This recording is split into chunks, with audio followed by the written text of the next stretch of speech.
Now, I have been misrepresented before. My YouTube channel is mainly focused on apologetics and theology and things like that. So, I want to talk about climate change.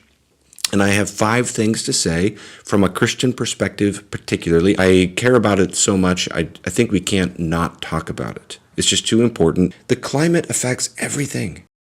Now, it is true, as people often point out, that climate change is extremely common and kind of severe throughout Earth's history. So you can go back to times, I think it was like around 50 million years ago, there's basically no ice anywhere. And you've got, islands near the North Pole with huge trees, and the annual mean temperature at the North Pole 50 million years ago is 60 degrees Fahrenheit. And then you can find other times where there's ice ages and it's really, really cold. So the temperature does vary naturally. It's just good to observe, first of all, that there is pretty much a scientific consensus, or a very close to a scientific consensus on human-caused climate change as a very real problem. If you're going to go against a near consensus in the scientific community, study it and make sure that that's a wise thing to do, because I see a lot of people reacting instinctively rather than really hitting the books. And I don't think that that's a responsible posture for Christians to take. Basic idea of climate change is not only extremely well supported in the scientific community, it's also very intuitive and commonsensical and basic. You've got a lot more people alive today. Going back to the principles of just basic wisdom and planning, we have to think about, how do we do that? How do we manage that? Where might that put a strain on resources and so forth? And here's the main problem. It's not the number of human beings, though that can contribute to what is the main problem, and that's the technological advances since the Industrial Revolution have dramatically altered how we relate to the environment. And to put it really simply, we have forms of technology that consume huge amounts of what are called fossil fuels. So sources of energy like coal, natural gas, petroleum, things like this.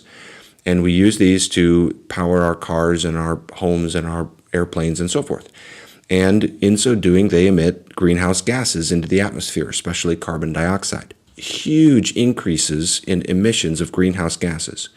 The reason that's a problem is because, first of all, greenhouse gases stay in the atmosphere forever, practically. But basically, they trap more heat energy from the sun. So it's like putting more blankets on at night. You can observe the greenhouse effect at the local level. Very easy. It's not in dispute as such. From 2007 on, every other scientific body of national or international standing agrees that human-caused global warming is a serious problem. So the level of conspiracy and hoax it would be if somehow all of these different people think that scientists are all together. People have this distrust of science. Science is an inherently conservative process, and these people are not all in cahoots with each other. If somebody could disprove this, there'd be much incentive to do that.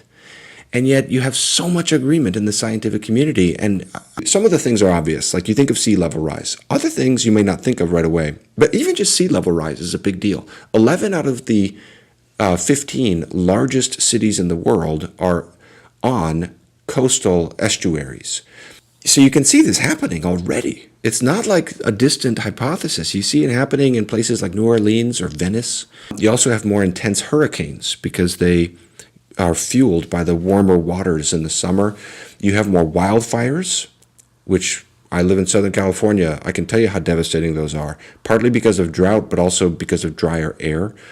The oceans become more acidic as ice melts and other forms of pollution. Richer countries like the United States, which we consume so much per capita, it's embarrassing how much we consume. We won't face the direct effects as much, probably, as other places in the world. If you are pro-life, you should care about climate change, because when there is a drought or a famine in a poor country, people die. The particular beliefs of Christianity, the particular worldview that is inculcated by the Christian gospel, is one that should naturally incline us to care about issues of stewardship and sustainability and responsible usage of resources and things like that. I'm just deeply concerned that there is an anti-science mentality that evangelicals often have. And then there's just basic principles that all Christians believe in that play into an issue like climate change, wisdom in planning for the future, opposition to greed, contentment and valuing simplicity and modesty of lifestyle. You think of Proverbs 38, which says, "Give me neither poverty nor riches." Second of all, the basic principle of love your neighbor. Issues of environmental stewardship, and particularly climate change, have been associated with political liberalism, and evangelicals have tended to be politically conservative. And I think that is the biggest single factor for why more Christians aren't more active in kind of leading the charge on something like climate change. And I'm not trying to scare people with this. That's not the motive, but it's just trying to be accurate. And we need to understand what a big deal this is. I just think that a big part of how we're going to make progress is spreading more knowledge and making this more of just something that's out on the table that we're thinking about, that we're aware of. Now, I'm aware that that's not all we need to do, of course.